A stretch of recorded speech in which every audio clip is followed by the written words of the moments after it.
So mounting point pwedeng dito, baka dito ko ilagay.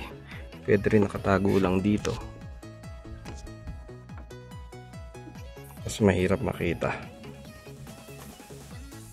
Pag dito kasi pwede rin. So ito na ikabit ko na. So madali lang naman siya ikabit. Talagang as in steps 1, 2, 3 lang, parang A, B, C, D, E lang. So susundan nyo lang yung manual. So ito ngayon nakaset ito as a normal. So may mode eco, mas mataas, mas matipid. Power, ay response pala to, yung R, response. So mas mabilis ang response, I assume. Kasi itong isa power. So ito yung pinaka-aggressive sa lahat, yung power. So mas mataas, mas aggressive. So ayan. Hindi naman nahalatang mahilig ako sa pivot. So may water temp gauge ako, may monitor ako. Ang problema dito, hindi sila pwedeng sabay. So may switch ako dyan. Tapos ito, throttle controller.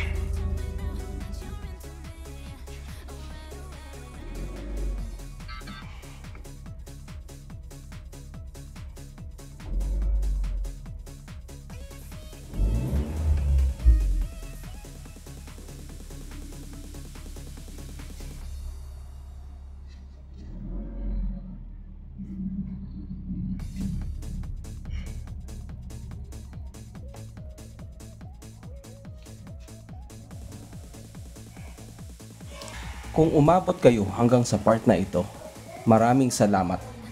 Sasagot tayo ng 10 frequently asked questions about remapping. You can take my advice, but also you can ask a tuner to cross-check my statements.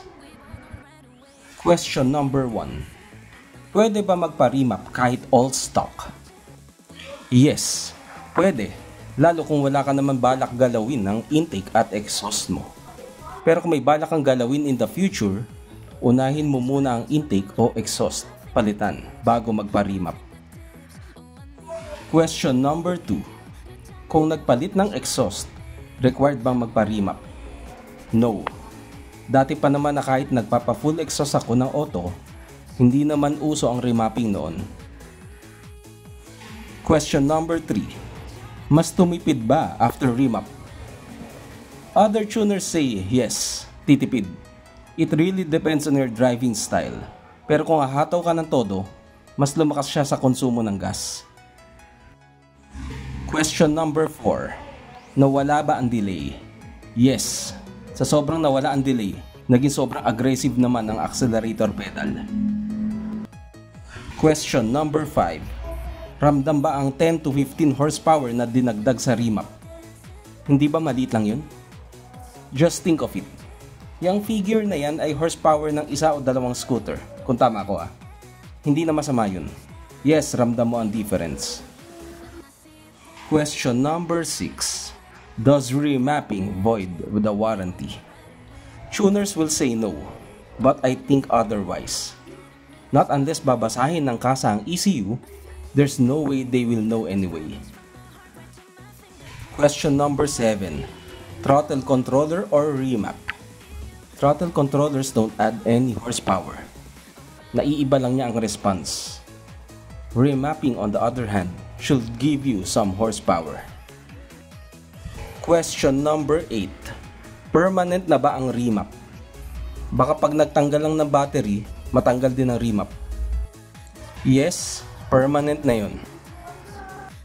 Question number 9. Once remap, does it require you to fuel premium gas? No. Hindi naman na iba ang compression ratio ng makina. Sundin pa rin ang right fuel as stated by your vehicle. 10th and final question. Okay lang ba magpa-remap kay Speedlab? I will give some comments not because nakalibre ako ng remap. Heck, 25,000 ang binayaran ko sa remap. Notorious si Speedlab sa iba bilang si Speedliab. Dahil maraming reklamo and worse, may mga nasiraan talaga tulad ng ilang race. And as their claim, nag-overheat daw ang kanilang CVT.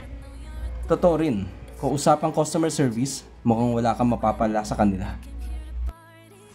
Worst, naglabas si HKS ng notice na they are not working with Speedlab due to some statements posted by Speedlab before. Sa totoo lang, marami kang mababasa o maririnig tungkol sa kanila.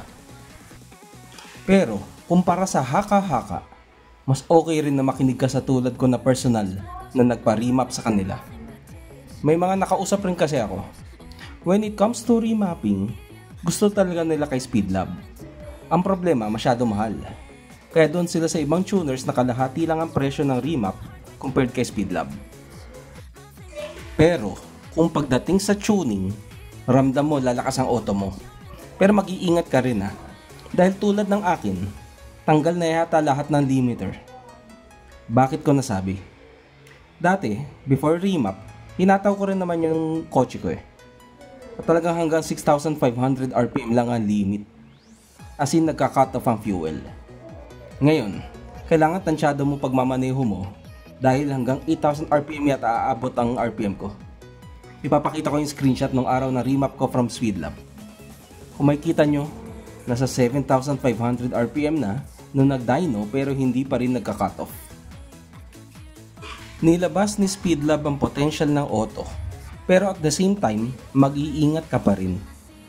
Kung ako, sasagarin ko palaging magre-redline ako, saglitan talaga magiging buhay ng auto ko. Ang ibang tuners, dyan yata sila maingat, hindi tulad ni Speedlab. At the end of the day, kailangan maingat ka pa rin sa auto mo dahil auto mo pa rin yan. Pwede kang humataw pero wag mong sasagarin ng todo-todo. Finally, thank you for watching my 5th year video special. Yes, finally, tapos ng bayaran ng Honda Brio ko.